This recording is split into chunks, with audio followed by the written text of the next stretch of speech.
Good morning to everybody, and welcome to the Lumbermen's virtual show and to our roundtable discussion about branding and what it can mean to your business. We're glad you could join us this morning and hope you find the session both informative and entertaining. I'm Steve Horniak, Regional Sales Manager for the Building Materials segment of Lumbermen's, and I'll be serving as the moderator for this morning's roundtable. I'd like to introduce the members of our roundtable, starting out with the Lumbermen's team, starting with our President, Steve Peterson, our Vice President of Building Materials, Sean Montague, our Vice President of our Door Division, Andrew Hess.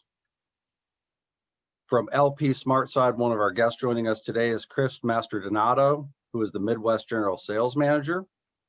We have Brad Lovelace, who is the Marketing and Product Development Manager for Simpson Door. And we have Mike Dykstra, who is the CEO of Zeeland Lumber. So we thank them all for being with us today and for their time and for what they'll share with us this morning. To get things started, I'm going to start out by passing the baton to our president, Steve Peterson, to talk a little bit about what is branding and our journey into that. Steve? All right. Thank you, Steve. I too welcome everyone. Thank you for joining in. And I too want to thank our guests that are part of our panel today. We appreciate that. So I'm going to kind of kick things off today and kind of open up the topic of branding and try to put a little bit of a framework or definition around it in terms of how I guess we look at it. And we've been on a brand journey for about 3 years. And so this has gotten a lot of discussion within Lumbermen. So I'm kind of excited to share the topic with you. You know, when we started thinking about, the Lumbermen's brand, we asked ourselves a lot of questions. And I think one of the traps that the non-manufacturers in the group, distributors and retailers can fall into is they associate their brand with the products that they carry. So I think we can align ourselves, too closely with where you get your CertainTeed roofing or your LP SmartSide. And those things are really important. The products are really important. We spend a lot of time selecting the products we're going to carry. But as an organization, we need to come up with what brand do we put around those when we deliver those products. So that's one thing that we thought a lot about. And I think the other thing is, historically in this industry or a distributor thinks a lot about we need to have local inventory. We need to provide frequent delivery, accurate orders, on-time deliveries, fill rates, good customer service, knowledgeable salespeople. And again, those are all really critical things, but they're not really differentiators. They're kind of the price to play, so to speak. And so in the past, we would think about, how do we define our brand? And we talk about all of those things. But again, those are not really differentiators. So our journey really started with our leadership team asking the question, why Lumbermen's? And certainly asking that from the framework or the context of a customer. Why would somebody choose to buy these products from Lumbermen's? But even beyond that, why would LP SmartSide choose Lumbermen's to represent their product in our markets? Why would somebody choose to be an employee and work with Lumbermen? So, and all the different people that we come in contact with, asking the question why Lumbermen started to form our thinking. And from there, we just spent a lot of time asking that question and listening. And I think that's one of the key things. And I think Sean will probably expand on some of that on how we did that. But that's a key learning. The other thing, as we really researched this, we came across, and you're probably familiar with it in some form or fashion, but the results pyramid. And if we could maybe put that graphic up on the screen, that'd be great.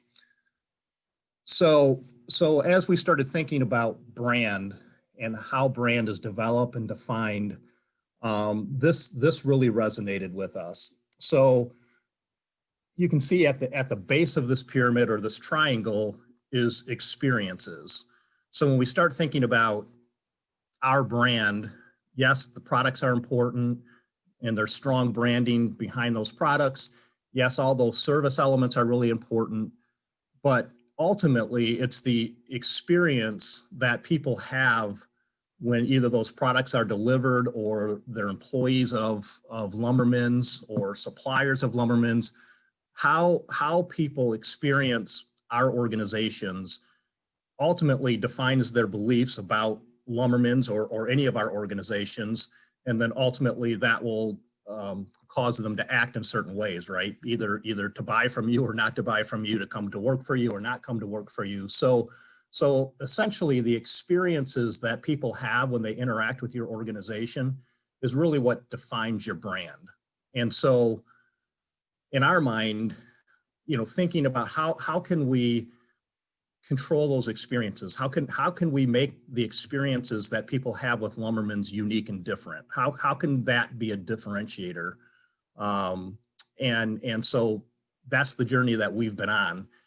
And I think the thing that's pretty interesting about that is, so certainly there are organizational experiences, right? Our kind of our policies and practices as an organization, we interact with people, but it's also ultimately that experiences are delivered by individual people. And so we spent a lot of time rolling this out in our organization and saying, you're essentially the brand of Lumbermen's. How you do your job, how you interact with your fellow employees, how you interact with customers and suppliers in our communities.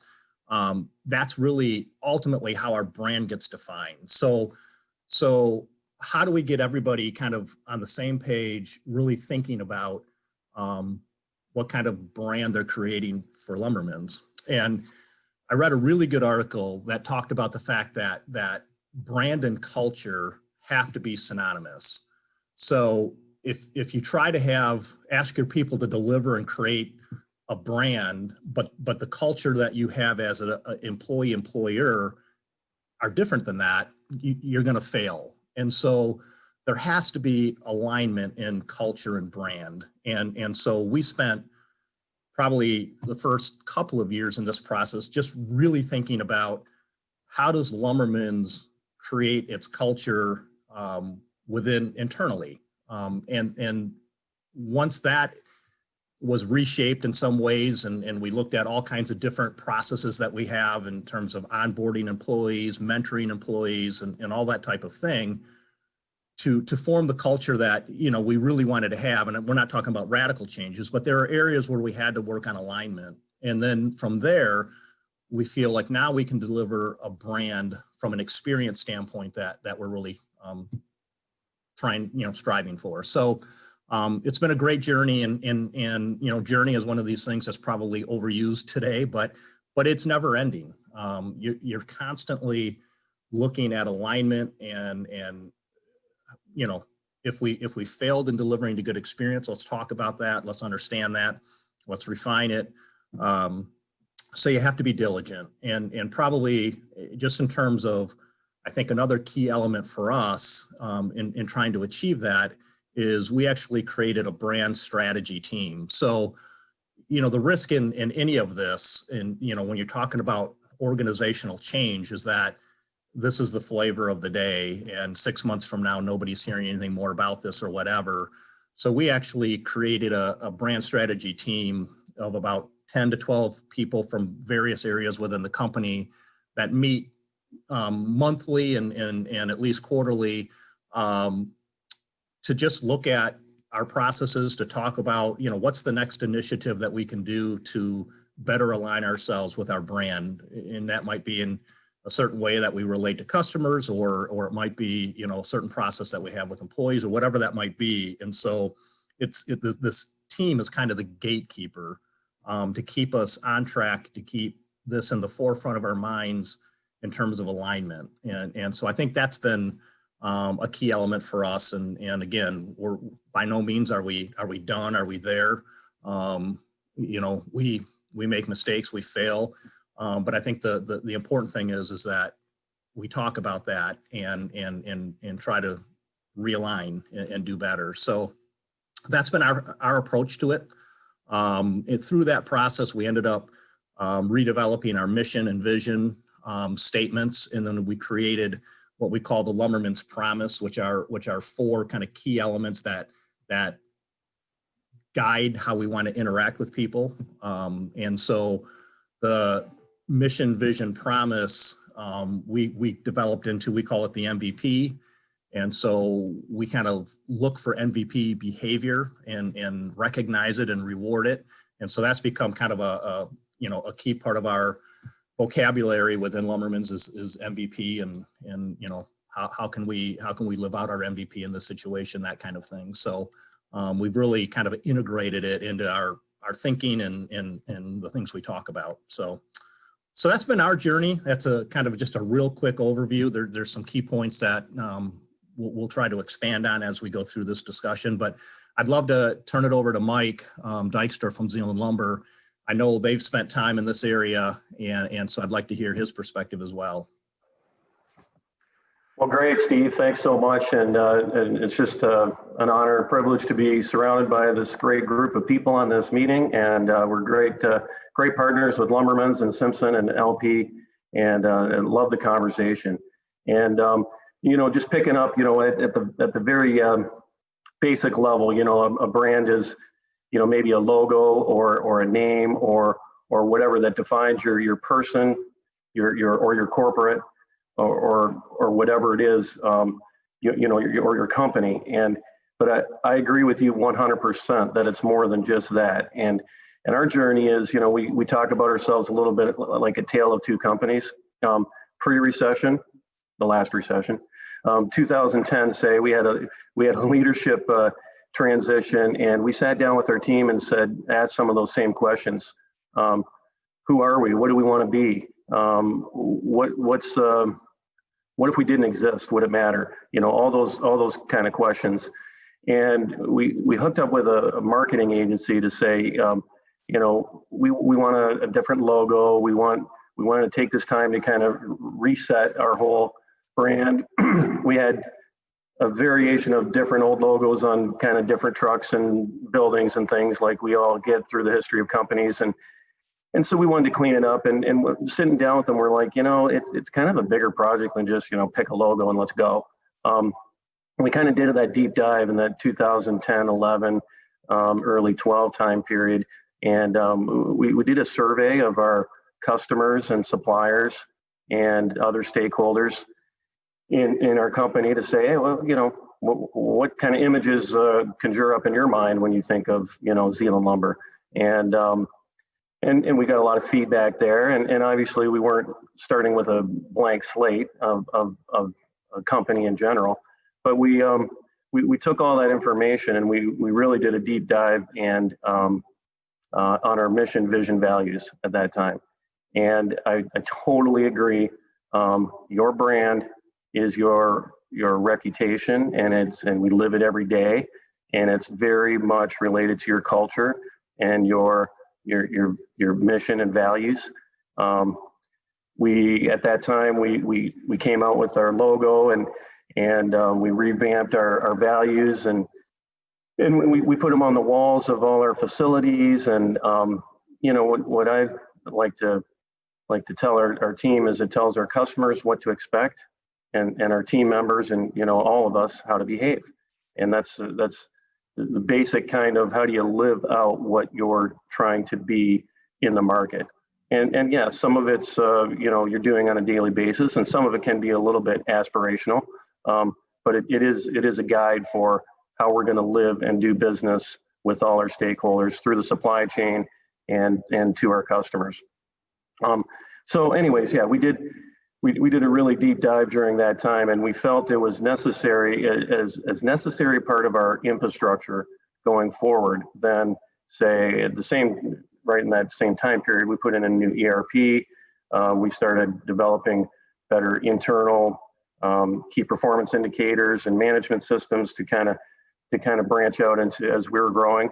But we felt that basic branding and mission, vision, values was just as important a part of that infrastructure as anything. And at the very basic minimum, I guess, we're the messy final mile to the job site, and we rely on all you great suppliers to feed our warehouses with what we need so we can be on time and complete to our customers. And we had a lot of other value throughout that experience.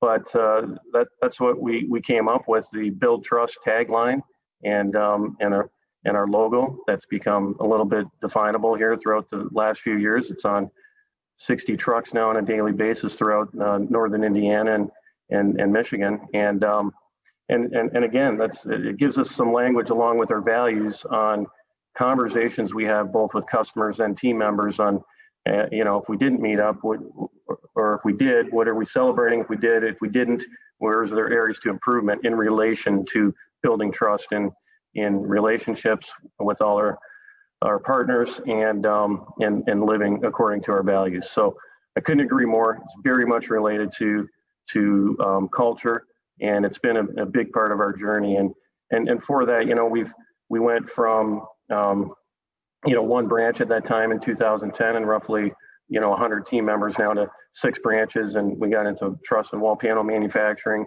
and now in Eastern Michigan, West Michigan, and Northern Indiana. So with over 300 team members. So it really was part of our growth strategy in building the building blocks early on.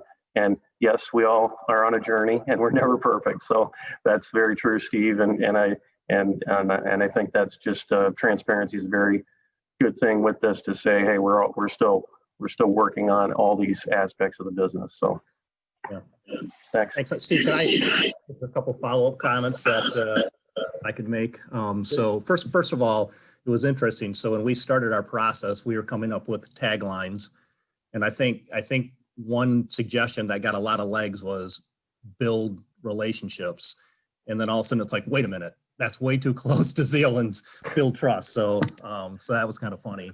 But your comment about logos. So one of the things that we did when we landed on this concept of experience and how important that is, we created a slide that had a bunch of logos on it that, like Apple and one that's near and dear to my heart, Starbucks. And so we put that on and said, so to your point, what does this conjure up? What emotions do these logos conjure up? What do you think about? And so we kind of zeroed in on Starbucks and said, why do people spend $5 or more a day at Starbucks to buy coffee? What is it? And then of course a response might be, well, it's good coffee. And it's like, yeah, it's good coffee. It's a good product, but is it really $5 worth? And so, a lot of things were thrown out, and then finally somebody throws out, well, it's really about the experience. And so we use that to talk about exactly how important experience is, and that's really what defines the brand. And then to your point, we threw up Lumbermen's logo and said, okay, so what do you think that conjures up with our customer suppliers, with you as employees, and how can we shape that by shaping our experience? So I just wanted to kind of throw, when you mentioned logo, that kind of resonated with me. So very good. Thanks, Steve. Brad, how about from your guys' end, from Simpson, kind of the journey or the process, or what role does branding play in importance with your organization? Yeah, thank you. So again, I'm Brad with Simpson Door Company, and just as some background, we're a pretty mature brand, right? We've been making doors for over 100 years. And I think that plays a role as you're talking about branding, is how long you've been around, what's been your history and your background. I think a couple things that have been mentioned so far, our journeys have been very similar. Mike mentioned something timing after the downturn. That was also a period of time in our organization where we did something very similar. Just in terms of defining branding, we tend to be really practical. Even though I'm a history of a marketing guy, I tend not to get hung up in it's not a graphic design project in my mind, right? I think you look at a logo and exactly what Steve has already been talking about, what sort of feelings, what sort of things when you look at the logo, or even just read our company name. When you read Simpson Door Company, what are some of the things you think about? And like your pyramid showed, I think experiences as well as perceptions go a long way to defining what that is. So I know we'll talk about a few things in this discussion. I think one of the things we look most on is you have to define who your customer is. Your customer isn't everyone. I'm only one of two manufacturers on this discussion, and I'd be the first to say we don't kid ourselves to call ourselves a consumer brand. You know, we are more of a trade brand, right? And I think that just has to do with the frequency of how often your product is purchased. And so defining, I think we do try to do a good job at defining who we are and then forming everything around that. Some of the great items you've mentioned about vision, values, mission, that all gets your team on the same page so you can carry that message through and hopefully communicate those things. Very good. Thank you, Brad. Chris, how about from the side of LP, from a different manufacturing perspective? You know, what does branding mean at LP, and how do you guys practice and look at branding? Thanks, Steve, and I want to thank everybody for the opportunity to join the call today. You know, for LP, it's a journey, but it's a journey with consistency. We're coming up on 50 years of being LP. Like many companies, as we change CEOs, and maybe every 5 to 7, 8 years, we'll go through a logo change. First time in the history of this company, we actually went through a name change last year. We went from LP Building Products to LP Building Solutions because we are trying to build a brand that basically states that we offer a lot of options to be able to get the end user to a certain point and satisfaction with the product that they have. And of course, we're going to be mostly exterior. Unlike Brad, who's interior, we're an exterior company.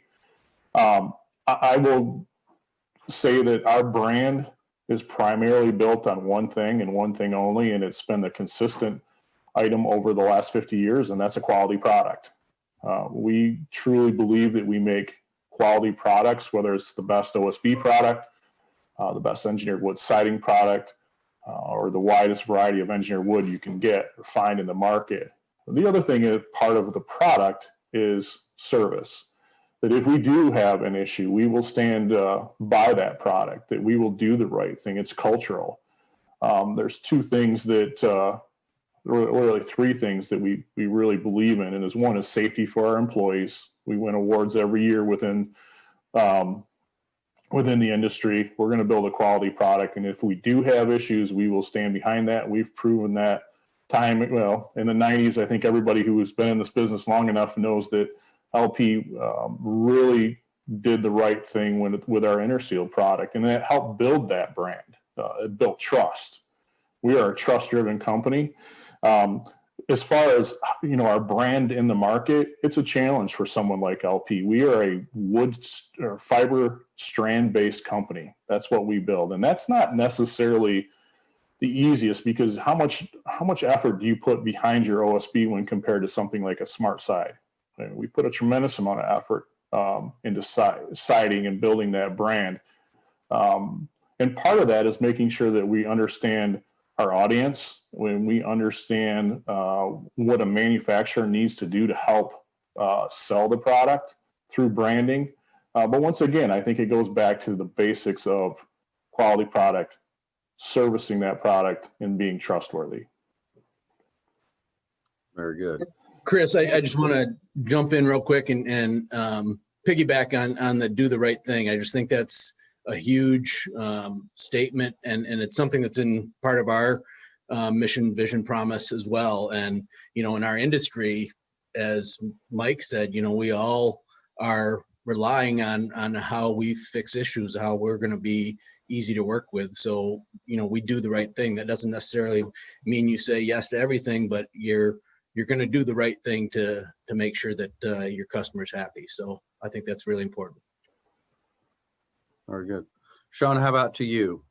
You were part of this journey in the discussion. Kind of what's your viewpoint on what it's meant to you so far and what branding means in our segment? Yeah, Steve did an excellent job kind of walking us through the results pyramid and how experiences ultimately drive the results that we have. And I think there's a blind spot that I think it's critical for all of us as leaders to make sure we don't lose sight of, and that's never assuming that we know how our brand makes our customers feel. And I think that part of my journey in this and what value I've been able to really bring and take out of it is bridging that gap between the theory of a brand, the concept of a brand, and then the full realization of a brand. And the full realization is delivered by our people, and people are the variable to our success. And so one of the things that I think we did a decent job of, and we're still doing today, is listening to our customers. Again, I think it's a small blind spot for all of us in the industry at times, is to just assume that we know how our customers feel about our brand. And the one thing that we've done is get out there and listen to them, ask questions with sincere curiosity. We want to hear from you. We want to hear the good, the bad, the ugly. And once we hear those things, we can take that feedback back to our teams, internally and externally, and really start to shape the brand. So, brand, as Steve mentioned and Mike mentioned, it's never over. It's a living, breathing document that is updated all the time based upon the feedback from our customers. And maybe just follow up to that. So, I mentioned early on in our process, we just started asking ourselves why Lumbermen's, and I think the risk is that what Sean said is that you try to answer that yourself, right? It's like, so why Lumbermen's? Well, because of this, or that, our customers want that. But and the same thing is true of our employees. So, making sure that we truly understand what employees want, suppliers need out of us. And so, yeah, making sure that you don't try to answer that question yourself, I think is key. And just a quick follow-up on that. I think just the fact that you're going out and soliciting that information and listening and understanding is also a reflection of the brand and values and culture that you're working on. Some may give lip service to that, but it's really not deeply embedded. So I couldn't agree more. Understand what it means to the customer of what you're trying to do, instead of figuring out in a conference room with it just internal. I think that's fantastic. One thing that informed us a little bit on our journey several years ago is we read the book, The Discipline of Market Leaders. Maybe you've seen it, but it kind of makes the point of there's kind of three things you can be known for. Operational excellence, okay, think Walmart. Product innovation, right, think Apple. Or customer intimacy, customer centric. And you mentioned it, Steve, but think Starbucks, right? And focusing on that customer experience, we chose the third. That doesn't mean we have to introduce new products. We have to be operationally fantastic. We're a lumberyard just like you are as a distribution model. We're a distribution model, and we have to be great at that. But what do you want to be known for? And that kind of informed us the customer intimacy, the customer centric approach. And that, as we build that in, we talk about what do we do when we boil down our mission statement is we build trust by customized building solutions. And no surprise, because we have a lot of different product solutions available to us and a lot of different customer segments that we're serving. So we really want to boil it down to what is that right solution for that customer, which takes all the things you said, Sean, a lot of listening and understanding. But without doing some of that other hard work, you could be, well, we're just focusing on operational excellence. So that change, if that's your only focus, that changes how you're going to be viewed in the market, how you're going to service your customers. So anyways, just saying that kind of informed our thinking several years ago too. It reminded me of that, Steve, when you said that.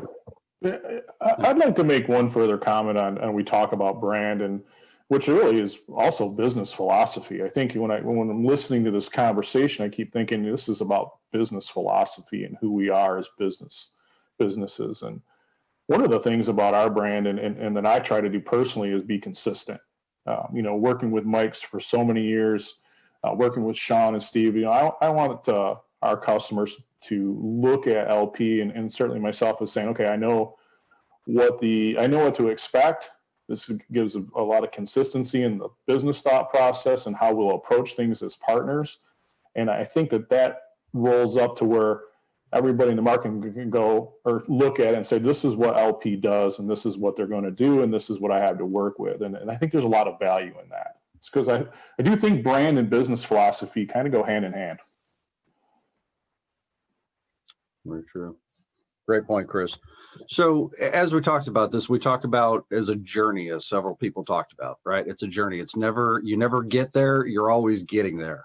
So in that journey, part of that not only is developing the brand concept, the brand strategy, but also kind of educating and creating an environment that can thrive in within the organizations. How do you go about educating your employee, your staff, to create that culture? And then how do you reinforce or really drive those behaviors within your groups? Sean, do you want to kind of kick off with that, with engagement?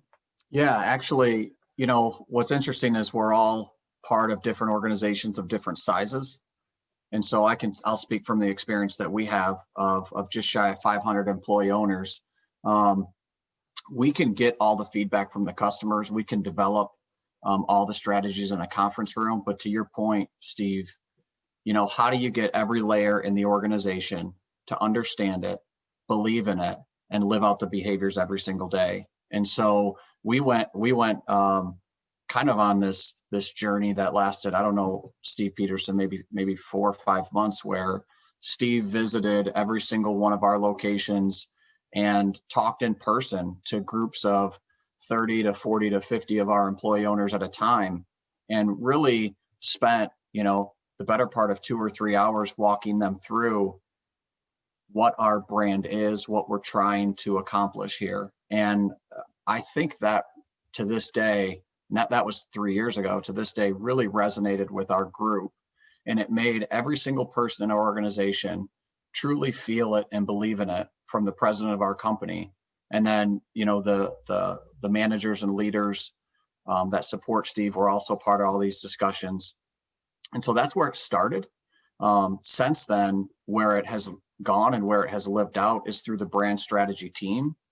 And also, as Steve mentioned, we look for MVP behavior.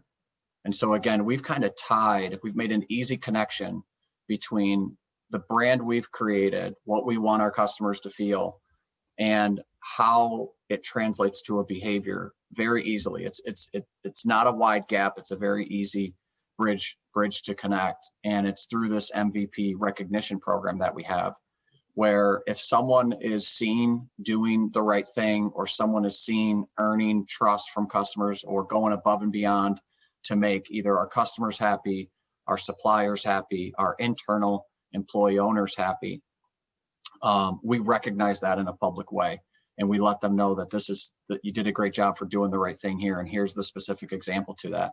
And I think about how many compliments we get on a weekly basis from our delivery drivers. I mean, that's when you really know it's hitting home from every layer of the organization. So that's kind of how we've bridged the gap. If I could just jump in too, I think along with that, it's really listening and listening to your employees, and that can be in a number of different ways. Whether that's through huddle boards, whether that's through one-on-ones, whether that's through good ideas, because you've got this idea, or you've got this mission and this promise, and you want buy-in from your employees. So they need to feel like they're a part. And so part of that is constant, being consistent, as Chris said, and listening to your employees, so they feel like they have a part in what you're forming. Okay. Brad? I'll just add a thought. I'm thinking of the folks watching this right now, and probably a lot smaller organizations. So I'd say, if you're thinking of something for your company, keep it so practical. Maybe you don't have time to set up branding teams or have meetings in a conference room. You're probably thinking, I don't need another meeting on my schedule. What I liked that Mike said at the very beginning is that his effort was tied to some KPIs in their organization. And let's be honest, that's why we're having these discussions. We want to be more profitable, right? We're saying things like, do the right thing. I don't think anyone in their mission says we're going to do the wrong thing, right? So we probably have very similar vision mission statements. So in my mind, it's just be practical. If you want to establish what your brand is, it's got to be tied to some financial or environmental or some sort of KPI that means success to your organization. So be very practical, especially for those that are watching that maybe don't have the resources of a Lumbermen's or a Zeeland or an LP. And also just Chris will add, we make exterior doors as well. You'd mentioned that before. I won't make you our salesman. So thank you. Well, thanks for that, Brad. I appreciate the education. Very good. If I Mike, could maybe just, Steve, I'm sorry, if I could maybe just tack on one quick thought, and I think it's been kind of indicated, but I think it's so important for people to see it. So the risk, when Sean mentioned that I went around and talked to all the employees and all of that, and the risk is that 3 months later, 4 months later, they really didn't see it. And so we developed a bunch of initiatives directed at, things that impacted our employee owners and made a ton of changes. And so, and we always linked it back to this process. So I just think you have to live it out, because it's so easy for it to be lip service. And that's always a risk, right? When we all get busy and everything else. So I'd throw that in there as well. And Brad, to your point, with sometimes limited resources, just having that North Star that you can point to, having those guiding principles that you can point to, and also to Steve's point, every day is a choice on the behaviors that we make as leaders, as drivers, as warehouse associates, you name it. And if we can provide some sort of clarity on the choices that they make, yeah, you're spot on. Mike? Yeah, just adding on to that, it's a couple quick thoughts. Number one is I remember listening on a seminar many years ago that you promote your culture by who you hire, who you fire, and who you promote. So it's a little bit related to are your team aligned? People will see by those activities who's aligned and who's on the team. That's number one. Number two is you mentioned keeping it sustainable. So for me, maybe like some of us, I'm a fairly task-oriented leader, so I will maybe revert to, if I don't put things in my calendar, to let's get stuff done kind of thing. And I've learned that having a rhythm and a cadence is very important. As we've grown, it used to be I knew kind of everybody in our yard, and we could just have a quick huddle here and there, and you just kind of, the culture just kind of nuanced its way through.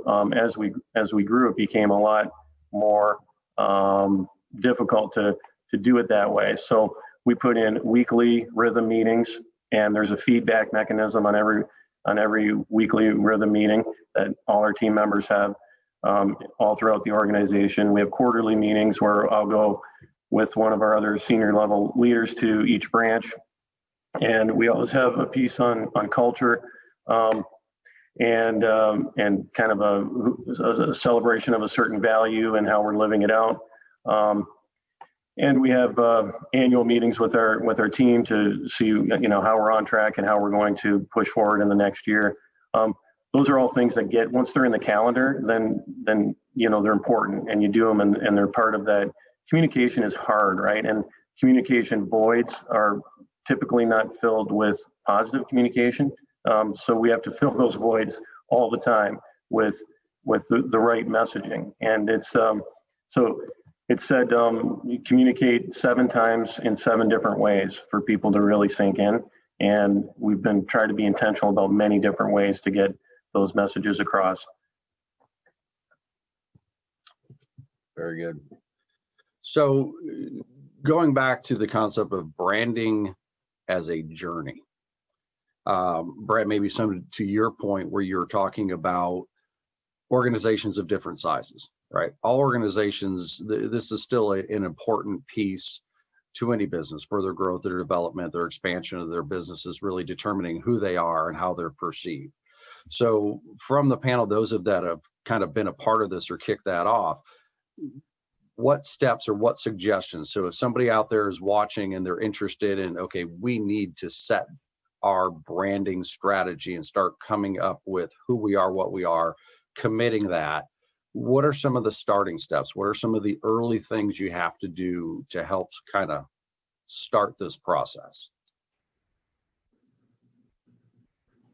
I will make a quick comment on that. As a manufacturer, once again, in the strand product business, it's changed a lot for LP over the last 50 years. So we never, 20 years ago, we never looked at promoting to the homeowner.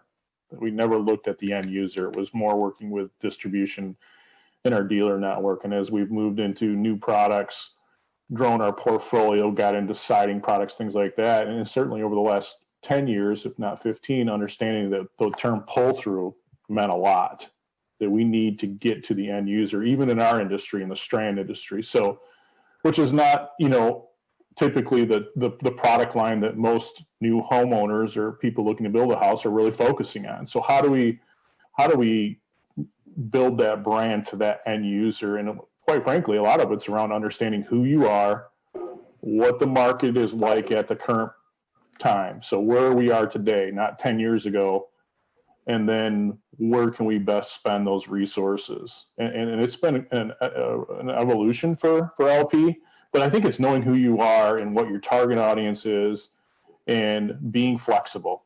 I think you have to be flexible when it comes to your brand and be very self-aware. If the question was, where do we start? I'll add to that. I think I would be interested to find out what my current audience that I define, what do they think of my brand currently? I'd like to start there, right? Show them, what do we represent? What sort of feelings do you have? And then decide as an organization, is that where you want to be? Does that align with your, where you want to go? Does that align with your value, mission, or your profitability? And if you want to change that, then you make that concerted effort to implement policies or tactics to do that. But I think you start with finding out, what do people think of you at the current? And I think, just being, again, Mr. Practical here, you got to ask either through your sales staff or questionnaires. You can do that via email at a pretty low cost effect, but get into your customer's head a little bit to figure out what they think of you at the time. Mike? Yeah, I was going to kind of say that. Focus on the customer if you're starting. Get really specific with the customer and the different segments that you're trying to appeal to, and figure out your value proposition to each of those specifically. And they're all kind of different and kind of nuanced. We deal with multifamily commercial construction companies that are a lot bigger than us, and we deal with a homeowner that needs a door replaced, a Simpson door replaced, and everything in between. So, it's understand who then that will drive your value proposition to each of these segments and micro segments, which drives your messaging and your elevator pitch. And then once and it takes a lot of listening and learning, understanding, and get a lot of people involved, a lot of customers, but also a lot of your team. There's a lot of nuggets of wisdom out there that it's easy for us sometimes as business leaders to talk about strategy, but it's really about the understanding from the front line what's really going on and where we're good and where we aspire to be, to the opportunities for improvement. And just getting that aligned, kind of who we are and the value prop and the elevator pitch for the various customer segments is a lot of the early hard work. Steve Peterson, then Sean.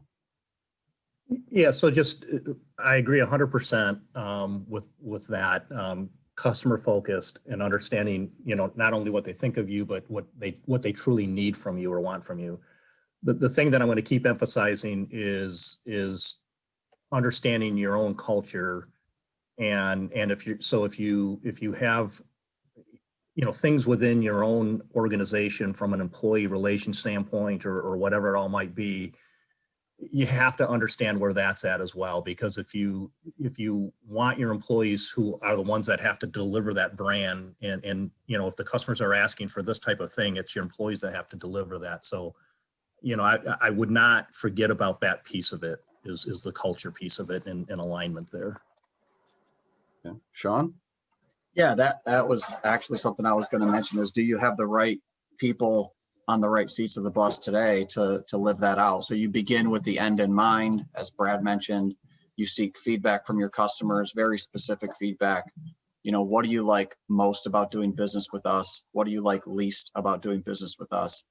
What are some things that other people you have relationships with today do very well that we don't do? That type of feedback is a gift. And if we can get that feedback from our customers, it helps shape the next steps. And I think So Mike plugged a book, Discipline of Market Leaders. I'm going to plug a book kind of tacking onto what Sean said, Necessary Endings. If you haven't heard of that, haven't read it, it's by Henry Cloud. It's about, recognizing that you may have to make some changes to get the right people in the right seat in order to do, what you want to do as an organization. So just a quick plug for a great book that formed our thinking.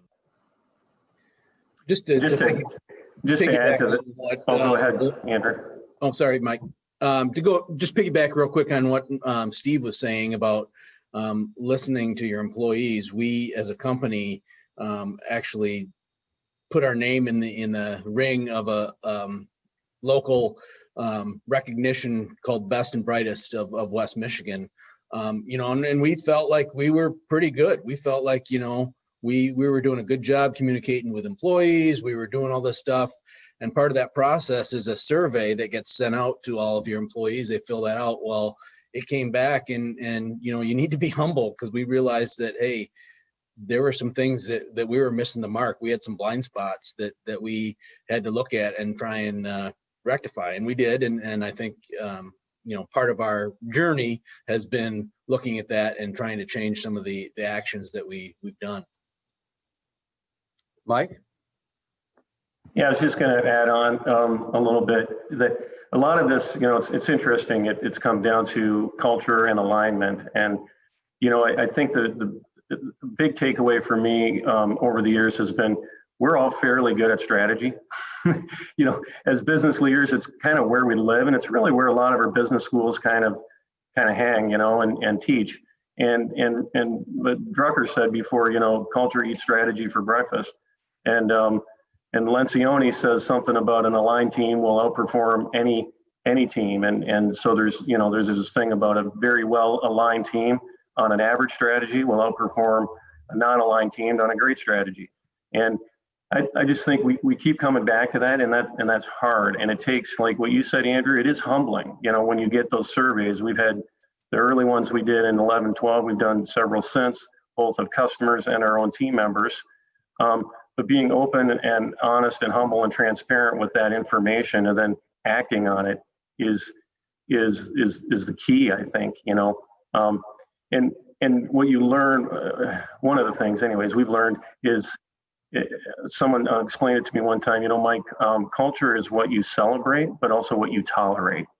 And we're good at celebrating the good things, but if it's on the wall and you're not living it because you're tolerating behavior that goes against your brand or against your values, then that's on us as business leaders, and that's that can be,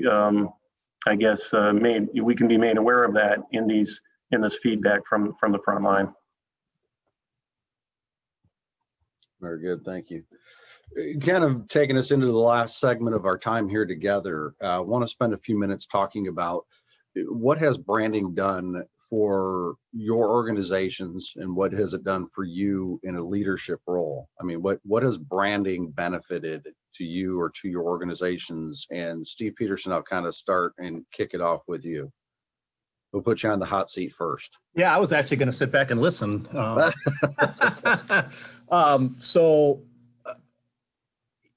It's truly been for me personally, I would say transformational, because I agree 100% with what Mike just said. Lumbermen's has always been, working really, really hard on, I'll say even tactics, as well as strategy. And so through this, I think the realization of culture and brand, I think has just transformed us. And I'm going to, I think Sean kind of coined this phrase, or at least uses it frequently, and we've kind of adopted it. It's not about me, it's about you, or it's not about us, it's about you. And so I think just changing your outlook and it's moved, I would say, me as a leader and Lumbermen's as an organization from being very tactical to being very aware, I would say, of, how we're impacting people and businesses and communities. And so to me, that's been the biggest transformation for us, I think, and for me personally. Okay. Brad, how about with your organization? What does branding basically do for Simpson? Yeah, again, I think I mentioned at the beginning, in our case, we're a really mature brand, have been around and doing kind of the same thing for a long time. So we benefit in some cases from that longevity, as well as in that longevity only works if you're consistent with your value proposition. So I think if no matter what you decide is the right path for your company, it's been said a few times, got to commit to it. And I know that's hard sometimes because something new is shiny and takes us in a different direction. But if you have commitment from the leadership of your organization to stay consistent, I think that's the key. And just because we're a 100-year-old company doesn't mean we can't change or work to change our brand if we chose to. But that key is just consistency, frequency. And before I sign off here, Mike, I loved, you called out 7 touches as a marketing guy. That's the golden rule. I love that you said that. So yeah, people, you have to say something 7 times before they get it into their heads. And so I just love that you said that. I want to close my time with that.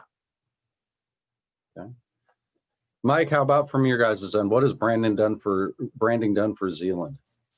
Well, some of the things we talked about, like alignment, but on a more practical side, I guess, I think we've created better customer experiences, which creates more customer loyalty, because we've got a little more focused on, what's the need for that particular. Instead of trying to jam a square peg in a round hole, we're trying to understand what that round hole is and get the right product solution or service solution, whatever that is. So I think that's kind of a bit of a tangible that has helped us throughout this experience. And then yeah, better alignment. We've talked about that.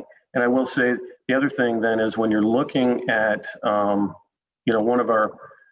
one of our values, and I think it's representative of looking at the solutions, is career-long learning. So we have not changed for the sake of change, but open to new learning as our customers' way of building and way of looking at product solutions have changed and evolved a ton.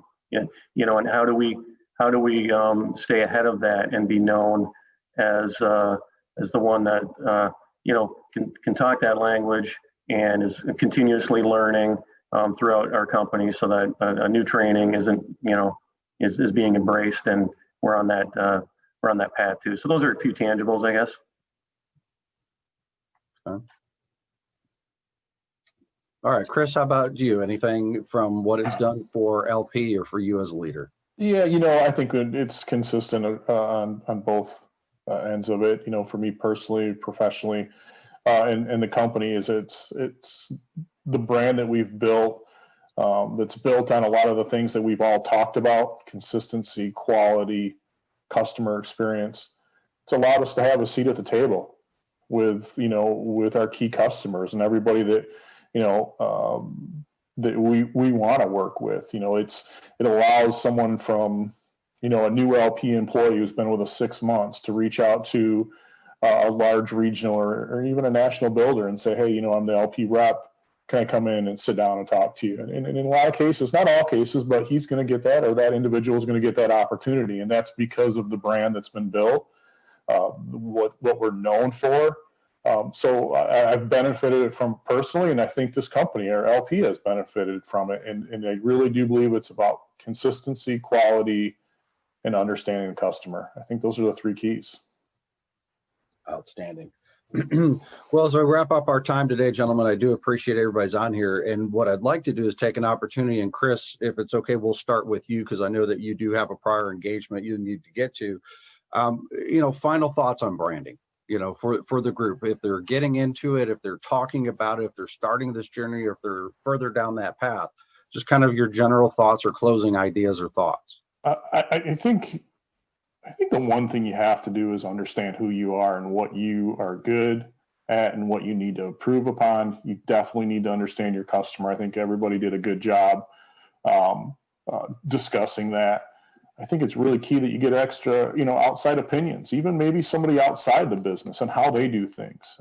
It's almost a think tank type process, your key leadership, but then also, someone like Mike, if he's got somebody that he really respects and really relies on who's out in the yard, get that feedback. It's all encompassing. It's the company brand. And so you have to be broad when looking at what's the next steps. Very good. Thank you, Chris. Brad, how about from you? Closing thoughts. And Chris, thank you for joining us. We know you have to step away. But Thanks, everyone. Appreciate it. Had a great time. Thank you. Thank you. Brad, how about from your end? Closing thoughts or advice for others? Yeah, I agree with a lot of what Chris just said. I think for some folks, maybe today they're thinking, oh yeah, branding is not graphic design, getting a new logo, right? It's much more than that. It's an alignment of your organization. So when you go through that process, I'll not repeat everything Chris said, but super important that you listen to who your audience is, who your customer is, collect that info. And then when you have a plan, make sure it's communicated well. And where does it get communicated first? Internally, right? Make sure everyone's aligned.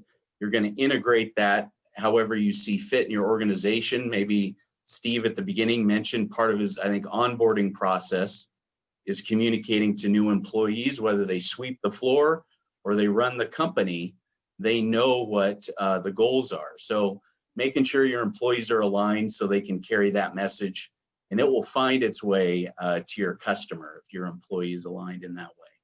So appreciate the opportunity to talk about this today. Thanks for being here. Very good. Andrew, how about with you? Within your group, your position as a leader, any closing thoughts or advice you would give as people are moving through the journey?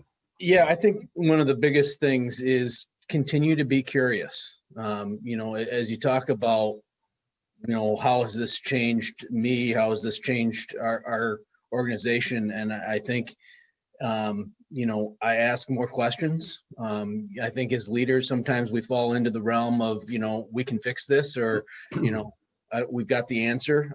But I think it's important to continue to stay curious, and that's both inside and outside the organization, to find out how you can be better. Very good. Thank you. Sean, how about with you? Any closing thoughts or advice you'd give to anybody starting the path? Yeah, every PO is a privilege. We are never entitled to anyone's business. And I think when you can reset and get there, that becomes a very humbling moment to just know and understand that our customers and their customers can do business with so many other people. And why are they going to choose to do business with us, with your products? And I think that's our North Star. That's what we're trying to stay humble with and continue to shape who we are. Thank you, Sean. And Mike, we'll kind of turn to you and close with you and Steve here, but turning to you first, Mike, kind of your final closing thoughts and advice to those of you give as somebody who's kind of launched this journey and driven that process.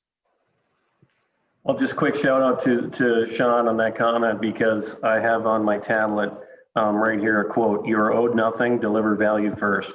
And that just kind of sums it up, right? So a lot of the same things, starting with the customer, but be real, be authentic, be willing to take the good, the bad, and the ugly when you're getting the feedback from the frontline customer and team member. Understand where you're hitting it and where you aspire to improve, and then get really focused on that, and then be willing to take action. And sometimes those actions are not comfortable and not fun, but it is really about getting the right team around your vision, mission, values, your guiding principles, whatever we call them. It all rolls up into what your brand is, what your reputation is, what you mean to your customers, what mind share you have in there as they think of images of your company and how they're experiencing your company. So it's all wrapped up, but yeah, that's some closing thoughts. Thanks. Thank you very much, Mike. And Steve, we'll kind of close up with you, your thoughts or advice as you've gone through the journey. Yeah, I think it's been said a number of different ways, but I think just be humble. You have to continue learning. You have to listen. It's at times hard not to get defensive because we've got a lot of emotional investment into all the things we do, but be humble. Yeah, we're not owed anything, and we're here to serve our customers. And so, and I'd say here to serve our constituents, right? I mean, that employees, communities, suppliers, just approach it with humility is probably what I'd like to end with. Okay. Well, thank you all, gentlemen. Thank you for participating today. And I think as we close the session, just to kind of summarize, so I think we heard consistently the branding concept and the decision to develop a branding strategy really is a journey. It's never ending. It's something that's constantly evolving, deals a lot with our cultures. And it takes a very honest look and a very honest dialogue and a willingness to listen to those involved inside of our business, outside of our business, as a customer, as a supplier, as an employee of the organization, to listen, because every opinion matters. And that the organization really needs to listen to that. And I think the other part I heard is, be consistent and make sure that, we're living the branding strategy or the brand, what the brand represents each day and what that. So to Mike and Brad, thank you from outside the organization. We appreciate you both joining us. Mike Dykstra, CEO from Zeeland Lumber. Brad Lovelace coming to us from Simpson Door, our Lumbermen's team of Sean Montague and Andrew Hess and Steve Peterson. We'd like to thank you for joining in with us today. We hope you found the information engaging, informative, and helpful. Certainly anybody on the panel or anybody within our Lumbermen's team is certainly willing to answer questions or have further dialogues on this if you're starting into that process. So we'd like to thank you for the time this morning. Thank you for joining our virtual show. Thank our panel. As well as Chris from LP, who had to depart a little early. We thank everybody for their time and their appreciation with what we're doing. And thanks for coming to the show and checking out the roundtable this morning. So thank you, everybody.